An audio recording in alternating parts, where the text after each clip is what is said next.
1963 წლის 22 ნოემბერი, დღე რომელმაც მსოფლიო შოკში ჩააგდო.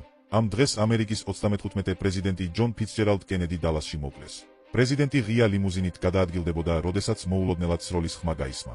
რამდენიმე წამში კენედი სასიკვდილოდ დაიჭრა.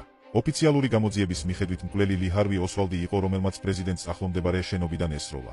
თუმცა მოვლენები კიდევ უფრო უცნაურად განვითარდა. მხოლოდ 2 დღის შემდეგ ოსვალდი პირდაპირ ტელეკამერების წინ მოკლა ჯეკ რუბინ. ამით გაქრა ადამიანი, რომელსაც შეეძლო ეთქვა თუ რა მოხდა სინამდვილეში. მოგვიანებით სპეციალურმა კომისიამ დაასკვნა, რომ მკვლელობა ერთმა ადამიანმა ჩაიდინა და შეთქმულება არ არსებობდა. მაგრამ მილიონობით ადამიანი დღემდე არ ეთანხმება ამ ვერსიას. იყო თუ არა ოსვალდი ერთადერთი მსროლელი? იყო თუ არა საქმეში ჩართული ცენტრალური სადაზვერვო სამსახური, მაფია ან საბჭოთა დაზვერვა? ათწლეულების შემდეგაც პასუხები ბოლომდე არ არსებობს. სწორედ ამიტომ ჯონ კენედის მკვლელობა დღემდე მსოფლიო ისტორიის ერთ-ერთ ყველაზე დიდ პოლიტიკურ საიდუმლოდ ითვლება. რას ფიქრობთ თქვენ?